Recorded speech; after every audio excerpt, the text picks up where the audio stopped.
Hello everyone. Welcome to Master Table, Master Table 101. I have a big news today. As you all know, last week, Secretary Blinken was on U.S. policy towards China, and we're gonna dive into it. Let's see what he say. And instead of weakening the international order, he has brought countries together to defend it. Even as President Putin's war continues, we will remain focused on the most serious long-term challenge to the international order, and that's posed by the People's Republic of China. China is the only country with both the intent to reshape the international order and, increasingly, the economic, diplomatic, military, and technological power to do it. True, I totally agree. Beijing's vision would move us away from the universal values that have sustained so much of the world's progress over the past 75 years. China is also integral to the global economy and to our ability to solve challenges from climate to COVID. Yep, China control the biggest real estate globally, and also they control blockchain. So whatever he say, should is contribute to the global economic. Put simply, the United States and China have to deal with each other for the foreseeable future. Facts. That's why this is one of the most complex and consequential relationships of any that we have in the world today. Over the last year, the Biden administration has developed and implemented a comprehensive strategy to harness our national strengths and our unmatched network of allies and partners to realize the future that we seek. We are not looking for conflict or a new Cold War. To the contrary, we're determined to avoid both. We don't seek to block China from its role as a major power, nor to stop China, or any other country for that matter, from growing their economy or advancing the interests of their people. I have a problem with that. At one point of time, if you let China grow up and become big influence, remember, everything you buy most likely is from China. If you don't stop China, or even if you don't have regulation, international regulation in the country, at one point of time, one gonna invade another one, and there's gonna be a war between those two. Remember, they have to be one supreme power. Even though it sounds good on paper, but the actual reality is that one gonna try to stop the other one. But we will defend and strengthen the international law, agreements, principles, and institutions that maintain peace and security, protect the rights of individuals and sovereign nations, and make it possible for all countries, including the United States and China, to coexist and cooperate. Now, the China of today is very different from the China of 50 years ago, when President Nixon broke decades of strained relations. I totally agree with that. The China today and the China back in the day is two different China. They're more communist, and then the people has less freedom. But I have a problem with what he say. He say he's not gonna stop China. But the thing is, if you're not stopping China, and China is not stopping you, and then you both are growing together separately, or you both are join as a team to grow together. Because remember, at the end of the day, one of them has to make a call, and one of them to be fair together. And if you guys are not friends, which one are you? To become the first U.S. president to visit the country. Then, China was isolated and struggling with widespread poverty and hunger. Now, China is a global power with extraordinary reach, influence, and ambition. It's the second largest economy. True, it's the second largest economy, like I mentioned earlier. Real estate, blockchain, and all electronic, and then construction, all that. That's why when there's supply chain issue in China, this is where auto vehicles like Tesla, they have issue getting their parts because of China blockchain issue. Let's keep listening. Both world-class cities and public transportation networks. It's home to some of the world's largest tech companies, and it seeks to dominate the technologies and industries of the future. It's rapidly modernized its military and intends to become a top-tier fighting force with global reach. Wow, that's a big news. Remember, Chinese right now is working in the global reach for military, because right now USA is the biggest one. If China happen to be the highest, we are in deep trouble, because electronically China already advanced with us, because they already have a face scanner, they already have iPhone advanced, and then at least 1.5 generation ahead. And also they have a Tesla, which was more made most like by Elon Musk with China. And also most of the company that's being cheap move abroad from China and go to China because China offered them possibility to build a business there. So globally, China has a lot of power and influence. And it has announced its ambition to create a sphere of influence in the Indo-Pacific and to become the world's leading power.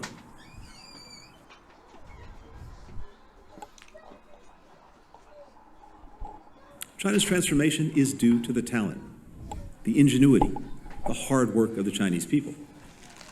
It was also made possible by the stability and opportunity that the international order provides. Arguably, no country on earth has benefited more from that than China. But rather than using its power to reinforce and revitalize the laws, the agreements, the principles, the institutions that enabled its success so that other countries can benefit from them too, Beijing is undermining them. So you're trying to say that Beijing and China are different country, or you're trying to say that Beijing doesn't consider it a country, or you're trying to separate Beijing from China? Let's see what they say. President Xi, the ruling Chinese Communist Party, has become more repressive at home and more aggressive abroad. We see that in how Beijing has perfected mass surveillance within China and exported that technology to more than 80 countries. How it's advancing unlawful maritime claims in the South China Sea, undermining peace and security, freedom of navigation and commerce. Yeah, big step, like I said, face scanning feature, and then digitalize, and then L drone, and then stuff like that. Those are very scary stuff, and which China can be ahead of us from those technology, and then we're in deep trouble because he gonna be more advanced, even though we're trying to not stop him. But if you grow his military and then the air resources and he's contributed second global economic, now we're in deep trouble because how can you prepare and prevent that from happening? Because we're gonna lose ally because China will be able to buy our allies. How it's circumventing or breaking trade rules, harming workers and companies in the United States, but also around the world, and how it purports to champion sovereignty and territorial integrity while standing with governments that brazenly violate them. Even while Russia was clearly mobilizing to invade Ukraine, President Xi and President Putin declared that the friendship between their countries was, and I quote, without limits. Just this week. So you just confirmed that China and Russia are united as one, and United States is against Russia. So it's just adding up to the flow because now China has some of the resources of the Russia, which boosts its economy even stronger. And us, we need oil from other country because we don't have enough oil. Now if we take the task to supply oil for globally, how long we gonna take to do that, and also how long we gonna last, because China was and Russia was the main supply of the energy globally. As President Biden was visiting Japan, China and Russia conducted a strategic bomber patrol together in the region. Beijing's defense of President Putin's war to erase Ukraine's sovereignty and secure a sphere of influence in Europe should raise alarm bells for all of us who call the Indo-Pacific region home. For these reasons and more, this is a charged moment for the world. And at times like these, diplomacy is vital. It's how we make clear our profound concerns, better understand each other's perspective, and have no doubt about each other's intentions. Well, you already know intention of China. China want to be the first power globally, and you already know China already know your intention is to stay above power. So basically, are you gonna sit down and have an agreement, or are you gonna be between and then fight between? Because remember, now China and Russia are friends, so they have the same resources, and now you can keep Russia out of your resources. Now you're lacking of resources and energy. So which one is gonna be strongest at the end of the day? And I believe China gonna be strongest because now he has more resources than the globe. Even though we cut ties from China, from Russia, but we still need China and the book, and China is a friend of Russia. how you play around with it.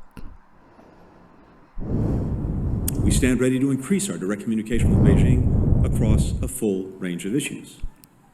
And we hope that that can happen. But we cannot rely on Beijing to change its trajectory. I would say the same thing. So, we will shape the strategic environment around Beijing to advance our vision for an open, inclusive international system. President Biden believes this decade will be decisive. The action. My question is, how are we gonna do that if is trying to counter attack the plan from China? Let me hear what is the plan of Biden.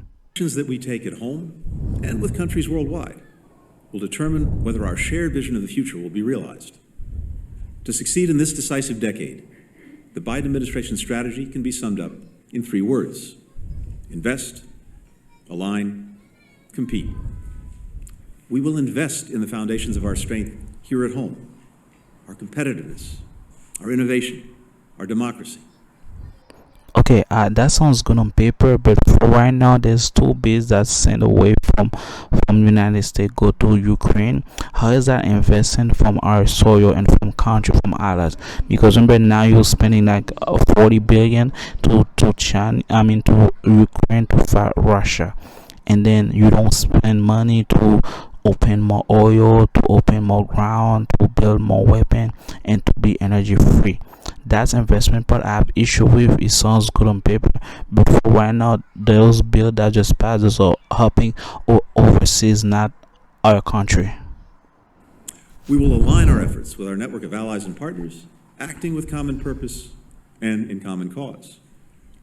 So our allies are common cause. What's the cause? To weaken Russia or to weaken China? Because China and Russia are friends. You cannot weaken Russia without weakening China.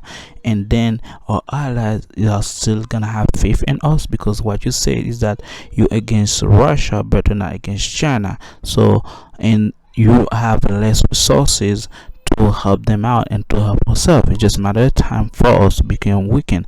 Our allies is still watching and then waiting for us to do something more preventing and be too stronger economic, but we're gonna see how far we're gonna get. And harnessing these 2 key assets, we'll compete with China to defend our interests and build our vision for the future. We take on this challenge with confidence. Our country is endowed with many strengths.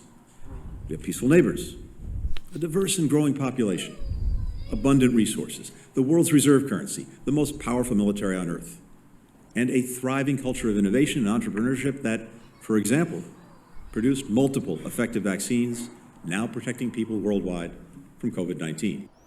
True, that's a fact. But because of we spend that money to our country back on during the pandemic, we passed a stimulus package, and then we pay for technical pharmaceutical to have their vaccine ready to roll for the population.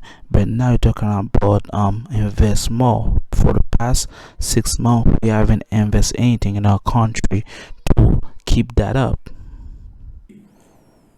And our open society, at its best, attracts flows of talent and investment and has time-tested capacity for reinvention, rooted in our democracy, empowering us to meet whatever challenges we face. First, on investing in our strength. Okay guys, this is the video for today. And guys, remember, as you can see that there's a good news going on about China and Russia and United States. They're trying to collide to be to one to together, and then trying to work together as a whole. But that's why you see the market booming, because they're thinking about peace. Everyone gonna think about peace and then no war between. But I'm kind of worried, because what happens is they say that whenever you see peace, there's something that they're not telling you, even though they are friend enemy. But we're gonna see how far it's going. Before right now, the market is rally, the market's believe, the market is green. As you can see, Bitcoin reached 32k. Like I posted earlier, this is my video. Bitcoin gonna probably reach 35K by the end of probably next month. We're gonna find out, since China is gonna build up more resources, and China has a lot of blockchain.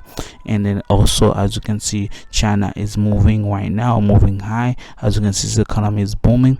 So, and also United States also is booming as well, because remember, they have sit down and then conflict, trying to resolve their conflict, trying to be as strong together, frontliner, and enjoy the right now. And I'm totally bullish. And give me a like, smash the like button, subscribe, and I do my video daily. And this was Master 101. As next one.